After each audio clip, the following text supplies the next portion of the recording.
Hello, hi. Birla sun life mutual fund নিবেশ পাঠশালায় আপনাকে স্বাগত। আমার নাম হলো জান। হ্যাঁ, নিবেশ পাঠশালায় স্বাগত। আমার নাম মানু। আচ্ছা, ভালো কথা। জানো আমরা এই ক্লাসরুমে কি করছি? বেশ মানো, আজ আমরা এখানে আছি জীবনে কিছু জরুরি বিষয় শেখার জন্য। সত্যি? তা কিরকম? কিভাবে আর্থিকভাবে স্বনির্ভর হওয়া যায়, জলদি কি করে ধনী হওয়া যায় তার রাস্তা। তা বলতে পারো, কিন্তু আমি আর্থিক স্বনির্ভর কথাটা বলতে বেশি পছন্দ করব। তুমি আমাদের বোঝাবে যে স্টক মার্কেটে কি কেনা বেচা করতে হবে, মানে দ্রুত কিভাবে ধনী হওয়া যায়। না মানো, রাতারাতি কেউই ধনী হতে পারে না, অবশ্যই যদি না লটারি পাও বা হঠাৎ সম্পত্তি পাও। কিন্তু সেও তো লাখে একজনের হয় কিনা সন্দেহ। মানে আমি বলতে চাইছি, আমি তো আর বংশগতভাবে ধনী নই। ভালো, এটাই তোমাকে এই ক্লাসের উপযুক্ত ছাত্র করবে, কারণ আজ আমরা এই পাঠশালায় অংশগ্রহণকারীদের বলবো যে কিভাবে সামান্য অভ্যেস আর পদ্ধতির দ্বারা আর্থিক স্বনির্ভর হওয়া যায়। শুনতে বেশ ভালো লাগছে। জানো, আমি খুবই এক্সাইটেড। সবসময় চাই যে আমার যাতে টাকা পয়সা নিয়ে টেনশন না হয়। চিন্তা করো না মানো, তুমি আমাদের অনেকের মতোই। জীবনে একটা অধ্যায় পর্যন্ত আমরা প্রায় সকলেই অর্থের জন্য কাজ করি, কিন্তু ঠিক তারপর আমরা চাই যে আমাদের কষ্টার্জিত অর্থ আমাদের জন্য কাজ করুক, তাই আমরা আরাম করি আর স্বপ্ন দেখি। স্বপ্ন বিশ্ব ভ্রমণের বা আমার যা ইচ্ছে তাই করার। একদম। এখন আমাদের ক্লাসকে মজাদার করে তোলা যাক তোমার জন্য আর অংশগ্রহণকারীদের জন্য। কিভাবে? সবার আগে আমাদের সবথেকে পছন্দের 3টে স্বপ্ন আমরা লিপিবদ্ধ করব। এই কাগজে তোমার প্রথম 3টে লক্ষ্য লিখে ফেলো আর স্বপ্ন। আপনারা অনুগ্রহ করে আপনাদের 3টি স্বপ্নের কথা আমাদের জানান। সেটা যা খুশি হতে পারে। আপনার নিজের বাড়ি, বাচ্চার সর্বশ্রেষ্ঠ শিক্ষা ব্যবস্থা, বালুকা বেলায় বাগান বাড়ি, যা খুশি।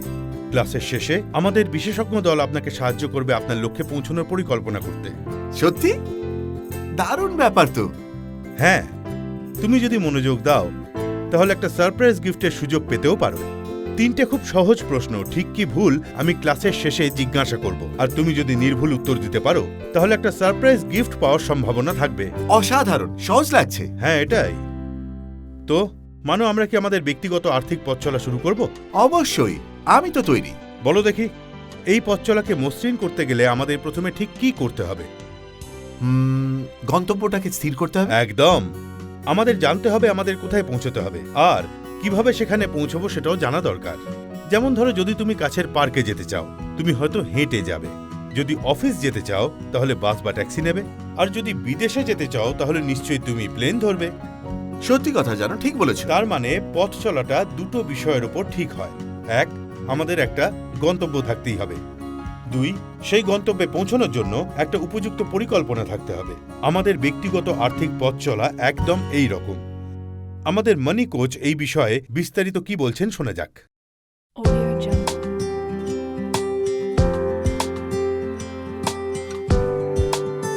আপনি কি জানেন ঠিক কি করতে হবে আপনাকে কিছু অর্জন করতে গেলে? যে কোনো কিছু আপনাকে লিখে ফেলতে হবে। ধরুন আপনি নতুন চাকরি জয়েন করেছেন আর আপনি একটা গাড়ি বা ছোট একটা ফ্ল্যাট কিনতে চান আগামী 2-3 বছরে। এটাকেও আপনি লিখে ফেলুন। পরের কাজ হলো সেই লক্ষ্যে পৌঁছাতে কতটা খরচ হবে সেটা বিবেচনা করা। আর ভুলে যাবেন না, যত দিন যাবে তত জিনিসের দাম বাড়বে। একটা 2 BHK ফ্ল্যাট মুম্বাইতে কিনতে গেলে আজকের দিনে 50 লাখ টাকা লাগবে, কিন্তু 2-3 বছর পরে দাম আরো অনেক বেড়ে যাবে। তাই আমি তখনকার বাজার দরটা মনে রাখার পক্ষপাতী। তাই পরের কাজটা খুবই জরুরি। আমি ইতিমধ্যেই জানি আমার লক্ষ্য কি আর সেটাতে পৌঁছতে কতটা খরচা হবে। এখন আমাকে কি করতে হবে? অবশ্যই চিন্তা করতে হবে যে সে টাকাটা কোথা থেকে আসবে। আবার ফ্ল্যাটের উদাহরণে ফিরে আসা যাক। ধরা যাক আমার 2 BHK ফ্ল্যাট কিনতে 60 লাখ টাকা লাগবে। যে কোনো ব্যাংক সেটা ঋণ দিয়ে দেবে, কিন্তু তার 20% আমাকে দিতে হবে, মানে 12 লাখ টাকা। তার ওপর রেজিস্ট্রির খরচ আছে, ঘর সাজানোর খরচ, আরো 8 লাখ টাকার খরচা, মানে 20 লাখ টাকা জোগাড় করতে হবে 2 BHK একটা ফ্ল্যাট কেনার জন্য। এত টাকা আপনার পক্ষে জমানো সম্ভব নয়। জমানো কথাটা আমার কাছে ভয়ঙ্কর, শুনলেই যেন জ্বর আসে। এটার জন্য অনেক সময় লেগে যাবে। এই টাকাটা শুধুমাত্র লগ্নি করেই আসা সম্ভব। আপনি বলতে পারেন লগ্নি করা অনেক সক্রিয় কাজ। এতে আছে ভাবনা আর পরিকল্পনা। আপনার লক্ষ্যমাত্রাকে ভিত্তি করে বিভিন্ন জায়গাতে লগ্নি করতে হবে। আপনি যদি ইয়াং হন আর সময় থাকে তাহলে ইকুইটি বলতে পারেন গোল্ডের থেকেও ভালো। ইতিহাস বলছে ইকুইটি জমি, বাড়ি বা সোনার থেকেও বেশি লাভজনক, রিয়েল এস্টেটে ইনভেস্ট করার থেকেও লাভদায়ক। যথেষ্ট গবেষণার পর দেখা গেছে যে দীর্ঘমেয়াদী ক্ষেত্রে ইকুইটি সব থেকে বেশি লাভদায়ক।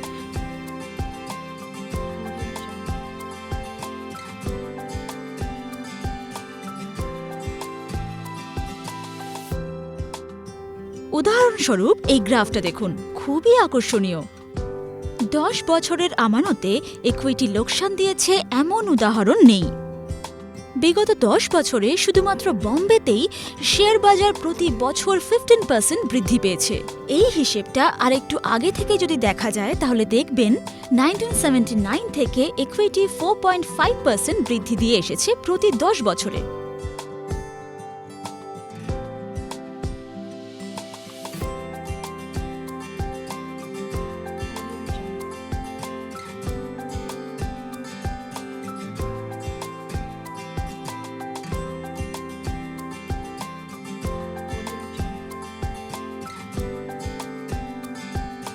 আর গেস করুন এই সম্পত্তি বৃদ্ধিতে কে আপনার বন্ধু? সেটা সময়। যত বেশি সময় ধরে আপনি লগ্নি করবেন তত বেশি ফসল আপনি ঘরে তুলতে পারবেন। আপনি ভেবেচিন্তে আপনার রোজগার বাড়ার সঙ্গে সঙ্গে আপনার লগ্নির পরিমাণ বাড়াতে পারেন। সামান্য কিছু 1000-2000 অতিরিক্ত লগ্নি, তাতে কি হবে? আপনার লগ্নিটাও চক্রবৃদ্ধি হারে বাড়বে। আর একবার যখন আপনি ধনী হতে শুরু করবেন তখন মাঝে মধ্যেই আপনাকে দেখতে হবে আপনার লগ্নির কি অবস্থা। এটা দেখা খুব জরুরি যে আপনি লক্ষ্য থেকে কতটা দূরে। আপনার লগ্নি ভালো বৃদ্ধি না দিলে আপনাকে অন্য জায়গায় ইনভেস্ট করতে হবে। দীর্ঘদিনের আমানতকারী হিসেবে আমি যা শিখেছি সেটা হলো আপনার ডিসিপ্লিন, ধৈর্য আর বিশ্বাস। এর দ্বারা জীবনে যে কোনো আর্থিক লক্ষ্যমাত্রায় পৌঁছতে পারেন।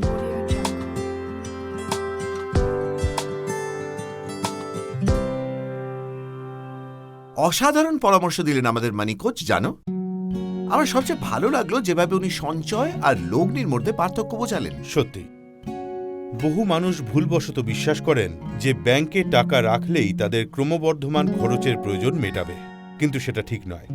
দেখো মানো, মুদ্রাস্ফীতি তোমার অর্থের ভয়ানক শত্রু। প্রতি বছর সেটা তোমার টাকার মূল্যকে কমিয়েই চলেছে। তুমি কি একটা উদাহরণ চাও? তুমি তো জানো আমি উদাহরণ ভালোবাসি। তাহলে দেখো, ধরা যাক তোমার প্রতি মাসের মুদির দোকানের খরচ 10,000 টাকা। ধরে নেওয়া যাক প্রতি বছর 10% করে দাম বাড়বে। তাহলে পরের বছর একই জিনিসপত্র কিনতে প্রতি মাসে তোমার 11,000 টাকা লাগবে, আর তার পরের বছর সেই একই পরিমাণ জিনিস কিনতে প্রতি মাসে 12,100 টাকা দরকার পড়বে। যতক্ষণ না তোমার 10,000 টাকার বৃদ্ধি মুদ্রাস্ফীতির থেকে বেশি হবে, মুদির দোকানে মাল কম কেনা ছাড়া তোমার কাছে কিছুই করার থাকবে না। ভাবতে পারো, একবেলা খেয়ে তোমায় থাকতে হবে, হয় সেটা দিনে অথবা রাতে। আমি খেতে ভালোবাসি জানো, আমি আধ পেটা খেয়ে থাকতে পারবো না। তাই আমি আজ সিদ্ধান্ত নিচ্ছি আমার ইনভেস্টমেন্ট যেন মুদ্রাস্ফীতি থেকে দ্রুত বৃদ্ধি পায়। বন্ধু, এটা খুবই ভালো শপথ। এখানে মনে রাখার মতো মূল কথা এটাই যে নিয়মানুবর্তিতা, ধৈর্য আর বিশ্বাসের দ্বারা আমরা প্রায় সব আর্থিক লক্ষ্যমাত্রাকে অর্জন করতে পারি। কিন্তু একটা জিনিস জানো, মাঝে মাঝে আমার বেশ ভয় লাগে যেসব ইনভেস্টমেন্ট অ্যাডভাইস শুনি। এরকম কেন মানো? কারণ প্রথমত এগুলো ভীষণ জটিল, আর দ্বিতীয়ত আমি আমার অফিসের কাজে খুবই ব্যস্ত থাকি, যার ফলে প্রতিদিন ইনভেস্টমেন্টের ওপর নজর রাখা সম্ভব না। শুনলাম মানো, তোমাদের মতো মানুষের জন্য খুব সহজ ইনভেস্টমেন্ট ভেহিকেল আছে তোমাদের ফাইন্যান্সিয়াল জার্নির জন্য। কি সেটা? সেটাকে বলে মিউচুয়াল ফান্ড, আর সেখানে ইনভেস্ট করার রাস্তা হলো সিস্টেমেটিক ইনভেস্টমেন্ট প্ল্যানের মাধ্যমে। একটু বিস্তারিত ব্যাখ্যা দেবে জানো? খুব নিশ্চিতভাবে মানো, এটা তো আদপে একটা নিবেশ পাঠশালা, তাই আমরা এখানে যাব। মিউচুয়াল ফান্ড কি? তোমার মতো আমানতকারীদের থেকে টাকা নিয়ে এক জায়গায় করা হয় বিভিন্ন ইনভেস্টমেন্ট বিকল্প, যেমন শেয়ার, বন্ড ইত্যাদিতে লগ্নি করার জন্যে। আমানতকারীদের লগ্নির পরিমাণের ওপর তাদের মিউচুয়াল ফান্ডের ইউনিট দেওয়া হয়। মিউচুয়াল ফান্ডে কেন লগ্নি করব? ফান্ড মানে আপনার টাকা সাধারণ আমানতকারীর থেকে স্টক আর বন্ড সম্পর্কে বেশি জ্ঞান আছে এমন পেশাদাররাই দেখাশোনা করেন। এটা একটা স্টক বা বন্ডে লগ্নি করার থেকে সর্বদাই কম ঝুঁকিপূর্ণ, কারণ আপনার টাকা অনেক স্টক আর বন্ডের মধ্যে ছড়িয়ে দিয়ে লগ্নি করা হয়। নানান ধরনের মিউচুয়াল ফান্ড আছে আপনার ঝুঁকি নেওয়ার সামর্থ্য আর ফাইন্যান্সিয়াল গোলকে মাথায় রেখে। পেশাদারি ব্যবস্থাপনার মানে হল আপনাকে প্রতিদিন বা প্রতিনিয়ত ইনভেস্টমেন্টের ওপর নজর রাখতে হবে না। মিউচুয়াল ফান্ড আপনাকে অল্প পরিমাণ অর্থ নিয়ম করে একটা লম্বা সময় ধরে লগ্নি করতে দেয়। এইভাবেই প্রায় সব স্টক মার্কেট সাইকেল তৈরি হয়। ওপেন এন্ডেড মিউচুয়াল ফান্ড হলো টাকার মতোই, যখন খুশি সেটা বেচে দেওয়া যায়। মিউচুয়াল ফান্ডে ট্যাক্স বা করের ছাড় হয়। কত রকমের মিউচুয়াল ফান্ড আছে? প্রধানত 3 ধরনের মিউচুয়াল ফান্ড আছে: ইকুইটি, ডেট আর হাইব্রিড। ইকুইটি ফান্ড কি? মিউচুয়াল ফান্ড তোমার মতো নানান আমানতকারীর থেকে টাকা সংগ্রহ করে। এই সংগৃহীত অর্থ বিভিন্ন সংস্থার শেয়ারে লগ্নি করা হয়। ইকুইটি ফান্ডের প্রাথমিক উদ্দেশ্য হল বিভিন্ন সংস্থার শেয়ারে টাকা লগ্নি করে তার থেকে রিটার্ন আশা করা। ডেট ফান্ড কি? ডেট ফান্ড তোমার মতো নানান আমানতকারীর থেকে টাকা সংগ্রহ করে, আর সংগৃহীত অর্থ বিভিন্ন সংস্থা আর সরকারি বন্ডে লগ্নি করা হয়। হাইব্রিড ফান্ড কি? এই হাইব্রিড ফান্ড শেয়ার আর ডেট সিকিউরিটি দুটোতেই লগ্নি করে। শেয়ারে যেটা লগ্নি করা হয় তা তোমার সম্পত্তিকে বাড়াতে সাহায্য করে, অপরদিকে যে অংশ ডেটে লগ্নি হয়েছে সেটা এই ফান্ডের স্থায়িত্ব আর নিশ্চিত রিটার্নকে রক্ষা করে। এসআইপি কি? এসআইপি হল সিস্টেম্যাটিক ইনভেস্টমেন্ট প্ল্যান। এই প্ল্যানে একজন আমানতকারী নির্দিষ্ট পরিমাণ টাকা দেন মিউচুয়াল ফান্ডে নির্দিষ্ট সময় অন্তর, আর ইউনিট পেয়ে যান বিদ্যমান NAV-তে। এসআইপির সুবিধেগুলো কি? তুমি সামান্য পরিমাণ টাকা দিয়ে লগ্নি শুরু করতে পারো, আর পরে সেই পরিমাণ টাকা বাড়াতেও পারো যেমন তোমার রোজগার বাড়বে। তুমি তোমার লগ্নির খরচকে গড় করতে পারো, যেমন এসআইপি ইউনিট কিনতে লাগবে বিভিন্ন সময় আর বিভিন্ন NAV-তে। NAV কি? NAV হল মিউচুয়াল ফান্ডের স্কিমের একটা ইউনিটের নেট অ্যাসেট ভ্যালু। এটা হলো মূলত মিউচুয়াল ফান্ড স্কিমের একটা ইউনিটের দাম। সেটা হলো সমস্ত মিউচুয়াল ফান্ডের মূল্যকে যত ইউনিট ছাড়া হয়েছে তাই দিয়ে ভাগ করলে যা হয় তাই। যদি পুরো ফান্ডের মূল্য 200 কোটি হয় আর ইউনিট 1 কোটি ইস্যু করা হয়ে থাকে, তাহলে NAV হলো 200। এই NAV প্রতিদিন ঠিক হয়। তো সুসংহত আর নিয়মমাফিক লগ্নি একজন আমানতকারীকে যখন তখন স্টক মার্কেটের উত্থান পতনের মধ্যেও লাভ দিতে পারে। হ্যাঁ, আর একটা জরুরি বিষয় তোমার ফাইন্যান্সিয়াল ইন্ডিপেন্ডেন্সকে নিশ্চিত করতে পারে। আর সেটা যত তাড়াতাড়ি সম্ভব লগ্নি করা শুরু করে দেওয়া উচিত একজনের। ভালো হয় যে মুহূর্ত থেকে সে স্নাতক হচ্ছে আর চাকরি পাচ্ছে। কিন্তু জানো, যখন লোকে নতুন চাকরিতে থাকে প্রায় ক্ষেত্রেই বেতন কম থাকে, তখন লগ্নি করা কি করে সম্ভব? ছোট ছোট লগ্নি করে, কিছু না হলো 1000 টাকা মাসে, বরঞ্চ লগ্নি করা ভালো কিছু না করার থেকে। আর যখন তোমার বেতন আরো বাড়তে থাকবে, তোমারও আরো বেশি লগ্নি করা উচিত, কারণ আগে শুরু করলে পরে শুরু করার তুলনায় অনেক বেশি টাকা আয় করার সুযোগ থাকে রিটায়ারমেন্টের পরে। একটা উদাহরণ দিতে পারো? যদি তুমি 2000 টাকা করে লগ্নি করতে পারো 35 বছরের জন্য, তোমার 20 বছর বয়স থেকে 12% বছরের নিশ্চিত রিটার্নের সঙ্গে, তাহলে তুমি তোমার 55 বছরের জন্মদিনটা পালন করবে কোটিপতি হয়ে। আর যদি 30 বছর বয়স পর্যন্ত অপেক্ষা করে একই পরিমাণ টাকা একইভাবে 25 বছর ধরে লগ্নি করো, তাহলে মাত্র 32 লাখ টাকা পাবে। অন্যভাবে বললে 10 বছর অপেক্ষা বা দেরি তোমার রোজগারের সম্ভাবনাকে 1/3 করে দিচ্ছে। ওয়াও, এটা অবিশ্বাস্য। আরও একটা আছে যেটা অসাধারণ। কি সেটা? এটাকে কম্পাউন্ডিং বলে। তুমি কি জানো পৃথিবীর বিখ্যাত বিজ্ঞানী অ্যালবার্ট আইনস্টাইন এটাকে কি বলতেন? না, জানি না। উনি এটাকে পৃথিবীর 8ম আশ্চর্য বলতেন। সে যে এটা বোঝে রোজগার করে, আর যে বোঝে না পে করে না। এটাই সেই বিখ্যাত বিজ্ঞানীর কথা। তুমি কারণটা জানো? আমাকে প্রশ্ন করে যেও না, গুছিয়ে বলো, বলো আমাকে। ভালো কথা। তাহলে আমাদের মানি কোচের ব্যাখ্যায় শুনি একটা সরল উদাহরণের সঙ্গে।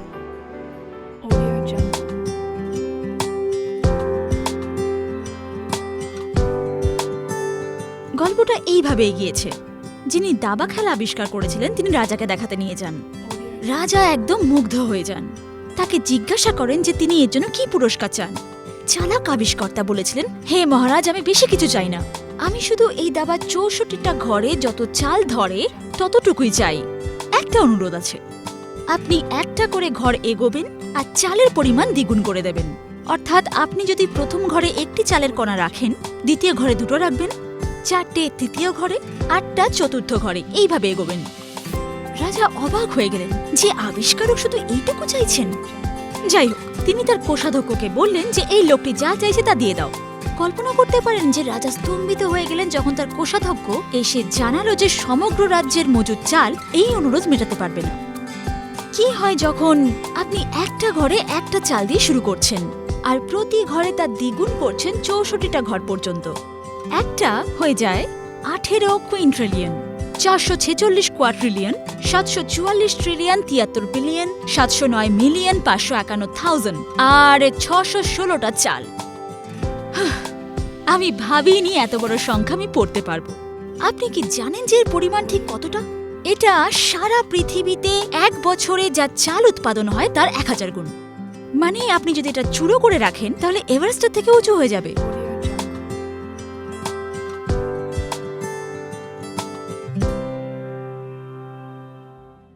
তুমি কল্পনা করতে পারো একটা চালের পাহাড় এভারেস্টের থেকেও উঁচু, আর সবটা সে করেছে একটা চাল দিয়ে শুরু করে। কম্পাউন্ডিং এর সহজ শক্তিটা আয়ত্ত করার চেষ্টা করছি। কিন্তু জানো এই তত্ত্বটা কি কাজ করে যখন টাকার প্রশ্ন আসে? কম্পাউন্ডিংকে ব্যবহার করতে গেলে আমাদের লগ্নির থেকে যে আয় হয় সেটা আবার লগ্নিতে যোগ করতে হবে। উদাহরণস্বরূপ, তোমার মোট লগ্নির পরিমাণ যদি 1 লক্ষ টাকা হয় আর বছরান্তে 12,000 টাকা লাভ হয়ে থাকে, তাহলে তোমার সেই লভ্যাংশ মূল টাকার সঙ্গে যোগ করে দিতে হবে। অর্থাৎ পরের বছরের লগ্নির পরিমাণ হবে 1,12,000 টাকা। দুটো জিনিস ঘটে যখন তুমি এটা করো। এক, তোমার মূল লগ্নিটা বড় হয়ে যায়, আর দুই, তার থেকে তুমি যে লাভ করো সেটাও বেশ অনেকটাই বড় হয়ে যায়। আমার মাথা ঘুরছে জানো, একটা উদাহরণ দাও। একটা সহজ অঙ্ক করা যাক এই উদাহরণটা ব্যাখ্যা করতে। 1 লাখ টাকায় বছরে 12% লাভ দিলে তুমি 12,000 টাকা পাও, কিন্তু 1,12,000 টাকার 12% কিন্তু 13,440 টাকা। পরের বছর তোমার মূলধন দাঁড়াচ্ছে 1,25,440 টাকা, যার 12% হল 15,052 টাকা। এখন ভাবো, যদি লভ্যাংশ শতকরা 12 থেকে বেড়ে ধরো 16 হয়, তাহলে তোমার টাকার পরিমাণ বিদ্যুৎ গতিতে বাড়বে, একদম কিছু না করেই। এটা তো চোখ খুলে দিল জানো। এখন একটু দাঁড়াও, আর আজ যা যা শিখলাম সেটা আরেকবার ঝালিয়ে নি ভালো করে। মনে রাখার মানি মন্ত্র: তোমার ফাইন্যান্সিয়াল গোল বা স্বপ্নকে লিখে ফেলো। সেই স্বপ্ন সার্থক করতে গেলে কত খরচ হবে সেটা বের করো। জীবনের প্রথম দিক থেকেই লগ্নি করো। প্রয়োজন হলে ছোট পরিমাণ টাকা দিয়ে শুরু করো, কিন্তু মনে রাখো সেটার পরিমাণ বাড়াতে হবে বেতন বাড়ার সঙ্গে সঙ্গে। সিস্টেম্যাটিক্যালি মিউচুয়াল ফান্ডে লগ্নি করো, স্টক মার্কেটের উত্থান পতনকে টেক্কা দিতে। লভ্যাংশকে পুনর্লগ্নি করো, কম্পাউন্ডিং এর ক্ষমতাকে কাজে লাগাতে। মোটেই মন্দ নয় মানো, তুমি মূল বিষয়গুলো আয়ত্তে করে নিয়েছ। কিন্তু সত্যি বলতে কি, লগ্নি একটা কষ্টকর লড়াইও হতে পারে। কিন্তু কেন বলছো এটা? কারণ এটা একটা লড়াই খরচ আর লগ্নির মধ্যে। একটা উদাহরণ হিসেবে বলি, তুমি 50,000 টাকা বোনাস পেলে, তুমি সেই টাকাটা দিয়ে কি করবে? আমি তো উইকেন্ডে গোয়াতে গিয়ে ছুটি কাটাবো। এই পয়েন্টটাই আমার বলার ছিল। দেখো, তুমি যদি সত্যি সত্যি ধনী হতে চাও, ওই 50,000 টাকা তুমি লগ্নি করতে, আর সেই টাকায় ফ্রিতে ছুটি কাটানোর জন্য অপেক্ষা করতে। ফ্রিতে ছুটি কাটানো? সেটা কি করে সম্ভব? শুধু ফ্রিতে ছুটি কাটানো নয়, তুমি একটা দামি গাড়িও কিনতে পারো। ছোট গাড়ি নয়, যদি বুঝে শুনে লগ্নি করো। এটাকে বলে সবুরে মেওয়া ফলে। খরচ না করে লগ্নি করলে পরবর্তীকালে আরো অনেক বেশি খরচ করা যায়। আমি এটা বিশ্বাস করি না। একটা প্রমাণ দিতে পারো? সেটা আমাদের মানিকোচি দিক। দেখো এটা।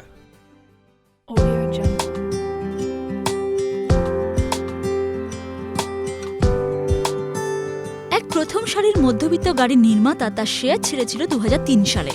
যদি আপনি কোম্পানির 1250 শেয়ার কিনতেন তখনকার 160 টাকা প্রতি শেয়ার দামে, তাহলে কোম্পানির গাড়ি কেনার বদলে আজ আপনি একটা দামি সিডান গাড়ি কিনতে পারতেন, আর তারপরেও অনেক স্টক পড়ে থাকতো আপনার কাছে।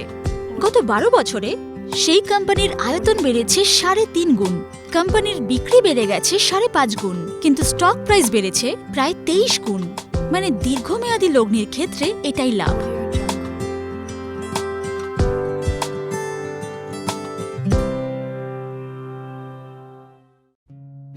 তুমি জানো, আমি একদম মন্ত্রমুগ্ধ। আমি জানতামই না সবুরে মেয়া ফললে এতটা পাওয়া যায়।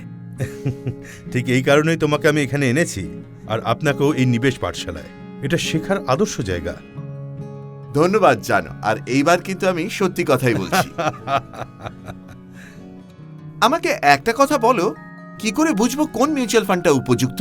বন্ধু আমার, এটা অতটাও জটিল নয়। শেষ পর্যন্ত দুটো জিনিসই তোমার চয়েস অফ ইনভেস্টমেন্টকে নির্ধারণ করে। একটা হলো তোমার ঝুঁকি নেওয়ার ক্ষমতা, আর অন্যটা হলো তুমি কত রিটার্ন আশা করছো। সাধারণভাবে বলতে গেলে ঝুঁকি কম নিলে রিটার্নও কম আসবে।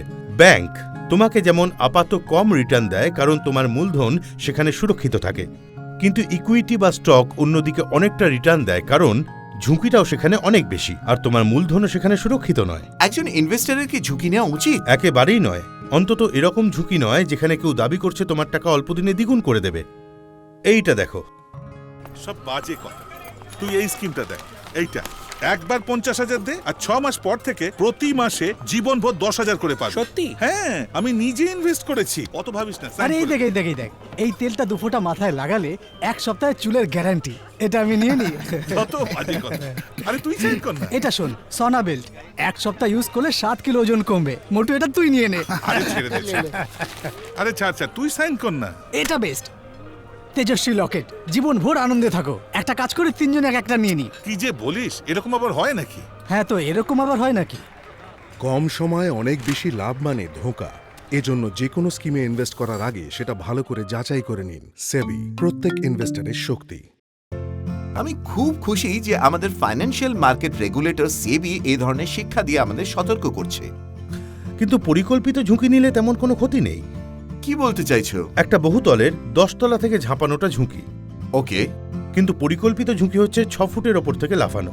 এটা ভালো মতো জেনে যে গোড়ালি মুচকে যেতে পারে, কিন্তু নিশ্চিত আমি মরব না।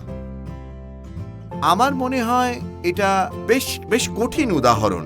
আমি যেটা বুঝলাম যে আমার পরিকল্পিত ঝুঁকি নেওয়া উচিত। হ্যাঁ, তোমার বয়স আর ঝুঁকি নেওয়ার ক্ষমতার ব্যস্তানুপাতিক হারে তুমি যত বড় হবে তোমার ঝুঁকি নেওয়ার ক্ষমতা কমবে। যেমন তুমি 20 বছর বয়সে বাঞ্জি জাম্প করতে চাইবে, কিন্তু 50-60 বছর বয়সে তোমার ট্রেক করাটাই খুব উত্তেজনা। সেটা মানছি। নিশ্চিতভাবে কম বয়সে বেশি লগ্নি করা উচিত ইকুইটি মিউচুয়াল ফান্ডে, যখন তোমার রোজগার বাড়তে থাকবে। যখন তোমার বয়স হয়ে যাবে তখন বড় খরচা সামনে আসবে, যেমন ধরো মেয়ের বিয়ে বা ছেলের বিদেশ পড়তে যাওয়ার খরচ। ডেট ফান্ডকে লিকুইড ফান্ডে পরিণত করতে পারবে। আর অবসর নেওয়ার পর বুদ্ধিমানের কাজ হবে ফাইন্যান্সিয়াল ইনস্ট্রুমেন্টে টাকা লগ্নি করা, যেখানে টাকাটা সুরক্ষিত আর নিয়মিত রিটার্ন আসে। আমি অ্যাসেট অ্যালোকেশনের ব্যাপারে শুনেছি। এটা কি কোনোভাবে অ্যাসেট ডাইভার্সিফিকেশনের মতো? একদম। এটা একজন লগ্নিকারীর কাছে সম্ভব যে সে তার অ্যাসেটকে ডাইভার্সিফাই করতে পারে, যেমন স্টকে, রিয়েল এস্টেটে, সোনায় আর ফিক্সড ডিপোজিটে। লগ্নি বিভিন্ন ভাগে করলে ঝুঁকিটাকেও ভাগ করা যায়। এটা খুবই কম হয় যে সব অ্যাসেটের দাম একসঙ্গে বেড়েছে বা কমেছে। যখন ইকুইটি আর রিয়েল এস্টেটের মূল্য কম থাকে তখন সোনার দাম চড়া থাকে, আর সোনার দাম পড়ে গেলে রিয়েল এস্টেট আর ইকুইটির দাম বেড়ে যায়। সেই জন্য অ্যাসেট ডাইভার্সিফিকেশন আমাদের লগ্নির উত্থান আর পতনের সমতা রক্ষা করার জন্য কাজ করে। মিউচুয়াল ফান্ডের মাধ্যমে কি অ্যাসেট ডাইভার্সিফিকেশন করা যায়? এটা কিন্তু দারুণ প্রশ্ন মানো। মনে হচ্ছে ফাইন্যান্সিয়াল ইনভেস্টমেন্ট নিয়ে তুমি গভীরভাবে ভাবা শুরু করেছো। তোমার প্রশ্নের উত্তর হলো হ্যাঁ, এটা সম্ভব। তুমি মিউচুয়াল ফান্ডের মাধ্যমে বহু রকম অ্যাসেটে লগ্নি করতে পারো। তুমি ইকুইটি ফান্ড কিনতে পারো, ডেট ফান্ড, এমনকি গোল্ড ইটিএফ বা এক্সচেঞ্জ ট্রেডেড ফান্ডও কিনতে পারো। এটা দেখো।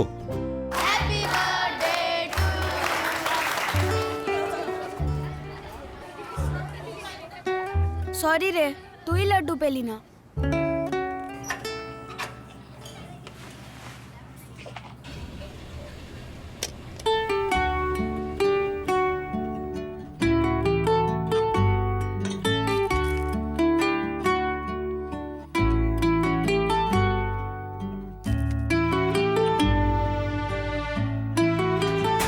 দামি জিনিস হোক বা ইনভেস্টমেন্টস, অনেকগুলো আলাদা আলাদা জায়গায় রাখাই বুদ্ধিমানের কাজ। তাই জন্য মিউচুয়াল ফান্ডস আপনার টাকা আলাদা আলাদা জায়গায় ইনভেস্ট করে বাজারগত ঝুঁকি কমিয়ে দেয়। মিউচুয়াল ফান্ড সেভিং করার নতুন পদ্ধতি। মিউচুয়াল ফান্ডে বিনিয়োগ বাজারগত ঝুঁকি সাপেক্ষ। যোজনা সম্পর্কিত সমস্ত নথিপত্র ভালো করে পড়ে নেবেন। কি করে জানবো কতটা লগ্নি করতে হবে ইকুইটিতে, ডেট বা অন্য কোনো লিকুইড অ্যাসেটে? সেটা নির্ভর করে তোমার ইনভেস্টমেন্ট হরাইজন আর ঝুঁকি নেওয়ার ক্ষমতার ওপর। যদি তোমার ইনভেস্টমেন্ট হরাইজন 10 বছরের হয় তাহলে ভালো হবে 80% টাকা ইকুইটিতে রাখো আর বাকি 20% ডেটে।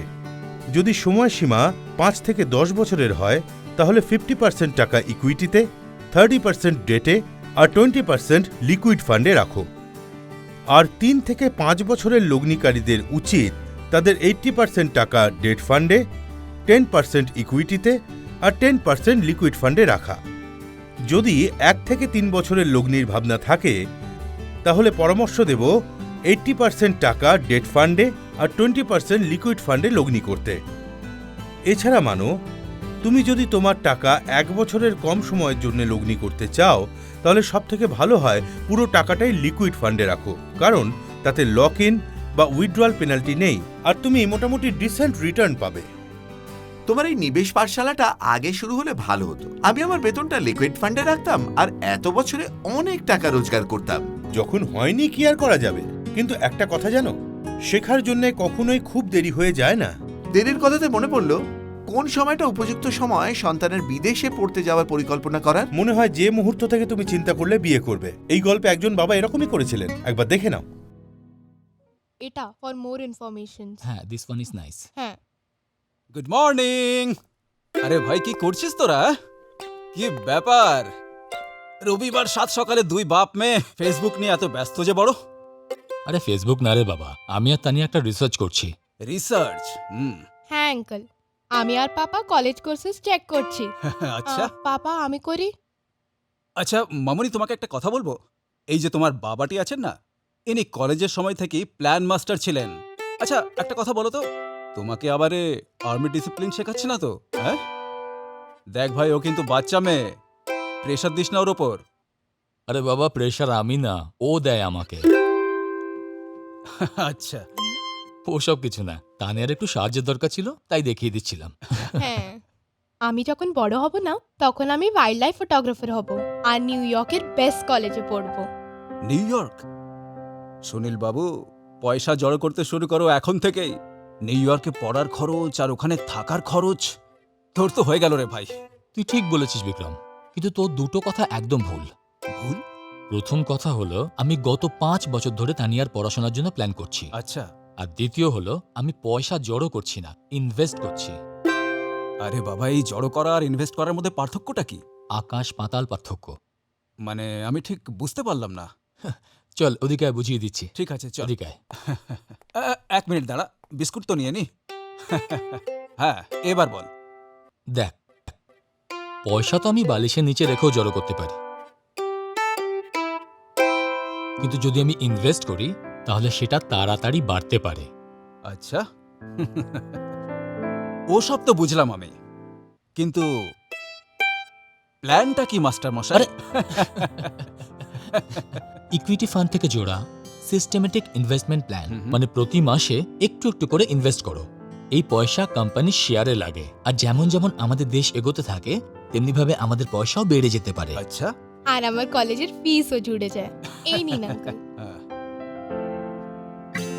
আরে এভাবে তো 6 বছরেই তানিয়ার ফিস জোগাড় হয়ে যাবে, তাই না? ইকুইটি ফান্ডসের মানে এবার মাথায় ঢুকেছে, বিনিয়োগের বিচক্ষণ উপায়। এক কাজ করি, চল ইউএসএ তে ইঞ্জিনিয়ারিং কোর্স খুঁজে বের করি। সেটা কার জন্য? আরে আমার ছেলের জন্য, তোর হবু জামাইয়ের জন্য। তো বেআই মশাই, হ্যাঁ, ওর এসআইপি এর পয়সাও তোমার পকেট থেকেই আদায় করব। তো এই নে না। আচ্ছা, আমার যেতে হবে, রোববারের অনেক কাজ পড়ে আছে। আমি একটা বিস্কুট নিলাম। পাপা এই দেখ, এটা আমি দেখেছি, ঠিক আছে না? এটা খুব ভালো লাগছে। হ্যাঁ, দিস ইজ নাইস। এটা একবার দেখো তুমি। স্মার্ট বাবা আর তার স্মার্টার মেয়ে বলতেই হবে। সত্যি মানো, এবার তোমার স্বপ্নগুলো আরো একবার দেখে নাও। আপনারাও দেখুন। তুমি কি এইগুলো পেতে চাও? হ্যাঁ, অতি অবশ্যই। তোমার মধ্যে কি সেই নিয়মানুবর্তিতার ধৈর্য আছে এই স্বপ্নগুলো পূরণ করার জন্য? হ্যাঁ, নিশ্চিত যে আমার তা আছে। কনগ্রাচুলেশনস মানো, তুমি নিবেশ পাঠশালাতে দুর্দান্ত ফল করেছ। ফাইন্যান্সিয়াল ফ্রিডম অর্জন করার জন্য সবথেকে জরুরি পাঠ তুমি নিয়েছ। প্রথম, লক্ষ্য স্থির করো, আর দ্বিতীয়, লক্ষ্যে পৌঁছতে সঠিক ফাইন্যান্সিয়াল ইনস্ট্রুমেন্টে সিস্টেমেটিক্যালি ইনভেস্ট করো। ধন্যবাদ জানো, আমি আমার আর্থিক ভবিষ্যতের জন্য এখনই কনফিডেন্ট ফিল করছি। কিছু একটা ভুলে যাচ্ছ না তো তুমি? আমি জানি তুমি কিসের কথা বলছো, আর উত্তর হলো মোটেও না। আমার মনে আছে, আমি তোমাকে কয়েকটা প্রশ্ন করব যাতে তুমি সারপ্রাইজ গিফট জিততে পারো। হ্যাঁ, আমি একদম তৈরি। এখানে আমি 3টে প্রশ্ন রাখলাম, ঠিক কি ভুল বলতে হবে। সিস্টেম্যাটিক ইনভেস্টমেন্ট প্ল্যান হলো সেরা উপায় মিউচুয়াল ফান্ডে লগ্নি করার জন্য, ঠিক না ভুল? কম্পাউন্ডিং এর জন্য দীর্ঘমেয়াদী সময়ে ইকুইটি বেশি ভালো রিটার্ন দেয়, ঠিক না ভুল? দেরি করে কাজ শুরু করার থেকে আগে থেকে লগ্নি শুরু করা ভালো, তাতে সম্পদ বৃদ্ধির সম্ভাবনা বাড়ে। ঠিক না ভুল? মানো, যদি তুমি এই 3টে প্রশ্নের সঠিক উত্তর দিতে পারো, তাহলে তুমি কিন্তু একটা অসাধারণ গিফট পাবে। দারুণ না এটা? নিবেশ পাঠশালা আমাকে সব দিক থেকে জয়ী করেছে। সেটাই তো উদ্দেশ্য বন্ধু। তাই সবাইকে শুভেচ্ছা জানাই ভালো লগ্নি করার জন্য।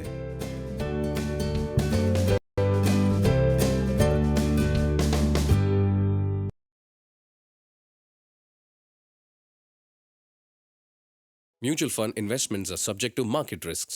Read all scheme related documents carefully.